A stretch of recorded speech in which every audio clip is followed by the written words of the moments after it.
Welcome to Newsmax TV. I'm Ashley Martella.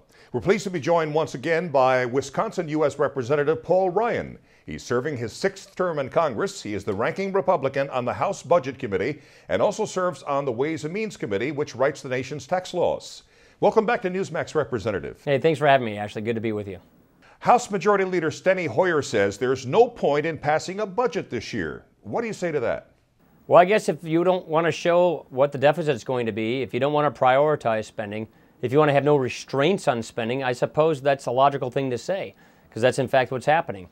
What the Democrats have decided to do is to go forward with all their spending plans. Not having a budget doesn't mean they're spending. Quite to the contrary. They're turning the spending spigot on.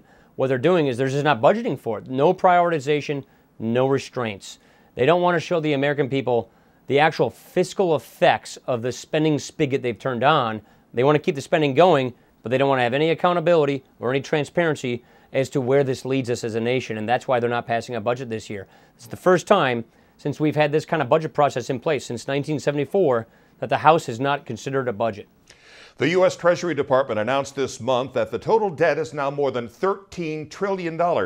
You say taxing, spending, and borrowing all continue unchecked. In your opinion, do they not understand the damage they're doing, or is it that they just don't care, perhaps? I think they understand the damage they're doing. The budget we're living under, which is the budget that passed last year, the Obama budget, doubles our debt in 5 years. It triples our debt in 10 years.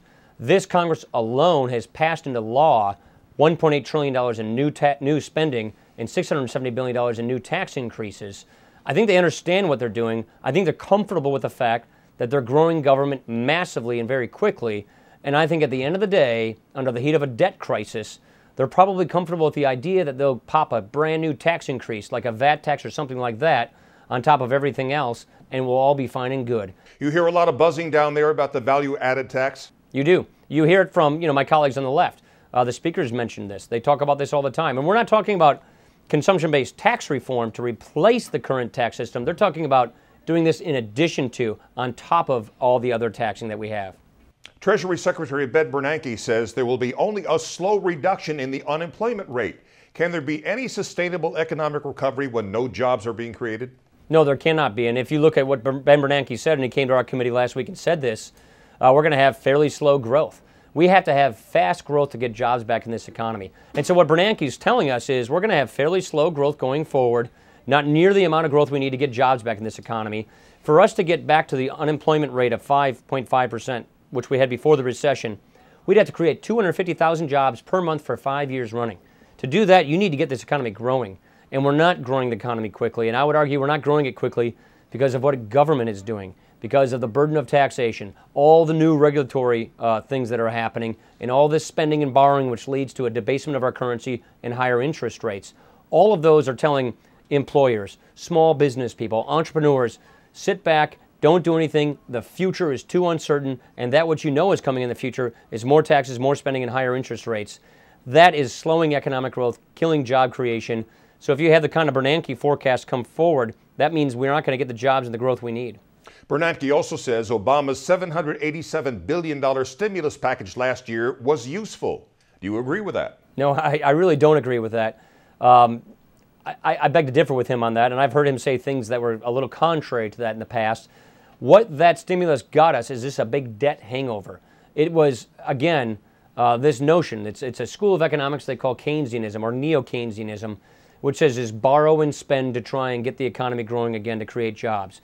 And they sold this thing as being necessary to keep unemployment below 8%, creating a few million jobs. Unemployment has stayed around 10%. We've lost 3.6 million jobs since stimulus passed. When you factor in the borrowing costs, it's going to cost us $1.1 trillion. And so all it did was give us more of a debt hangover, cost us jobs, and it puts more pressure on tax increases. You know what's really ironic about all of this is we've been telling the Europeans, our government has been telling the Europeans, spend, spend, spend, stimulate, stimulate, stimulate. They've basically told us, we're not doing that anymore. It doesn't work. It's giving us a huge debt problem and deficit problem. We're going to cut spending. You should too. So of all people, we're starting to get economic lectures from Europeans, and I got to tell you, I've never thought I'd hear myself say this. I agree with the Europeans. That just shows you how backwards our economic policy is. We're really doing everything the opposite of what we ought to be doing. We ought to be keeping taxes low, not raising them. We ought to be cutting spending to show we're going to get this debt under control, not raising spending and increasing borrowing. But that's not. The government's going the exact opposite direction today. And that's really going to kill us if we want to create jobs. Some analysts say we're headed for a double-dip recession if the Bush tax cuts are allowed to expire this year. Is there any move in Congress to make the tax cuts permanent, or at least keep them going for a while? Well, the budget I brought to the floor last year when we actually had a budget did extend the Bush tax cuts. It actually lowered the corporate rate to 25%, and it actually cut the deficit down and paid off the debt over time. And so there is an effort among conservatives, among Republicans, to keep those tax cuts in place. But unfortunately, we're in the minority, and the majority, the Democrats, want those tax cuts to expire.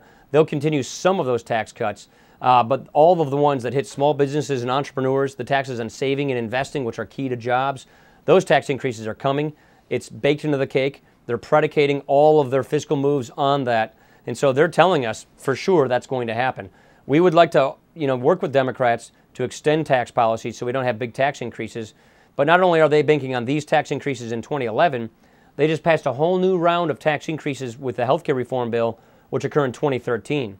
So businesses, entrepreneurs, savers, and investors are going to get hit with a round of tax cuts in 2011 and then another round in 2013. And that's why you have economists saying this could tip us into a double dip. And that's why you hear that.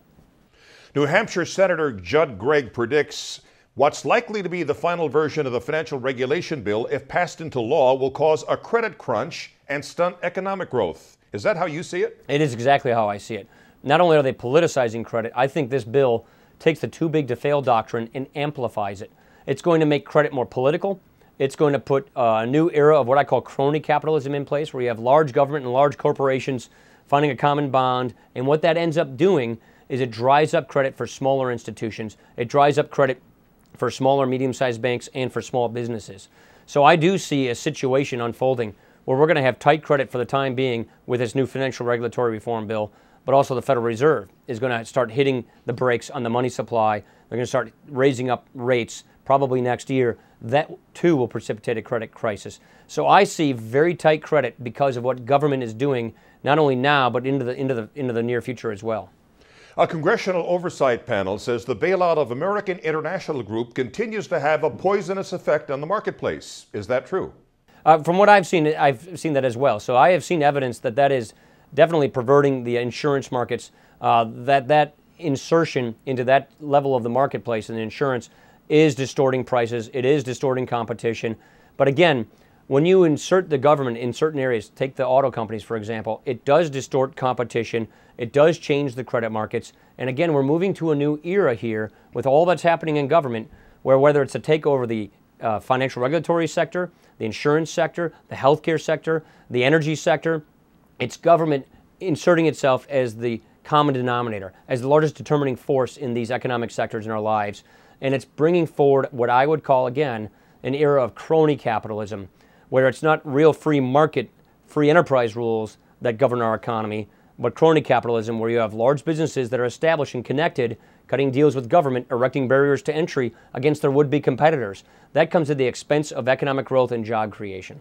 You say our entitlement programs have to be reformed for future generations. What ideas are you proposing for Social Security and Medicare? Go to AmericanRoadmap.org. You can see in great detail my plan, A Roadmap for America's Future, which shows you exactly how I would fix Social Security, Medicare, and Medicaid, what the bill does, and it's been certified by the Congressional Budget Office and the trustees at Medicare and Social Security as making these programs permanently solvent, wiping off their unfunded liabilities, which are about $72 trillion now. It'd take me a long time to go into it, only to say that for people 55 and above, you don't have to make changes. For people 54 and below, you need to make changes. And the kinds of changes I would propose are to make programs that are more under the individual's control. Give individuals more power and control over their health and retirement benefits in the future instead of being more dependent on the government for these things. The alternative is the government to ration these resources like health care or retirement. Wisconsin U.S. Representative Paul Ryan, as always, a pleasure talking with you, sir. Good to be with you, Ashley. Thank you. And thank you for watching Newsmax TV.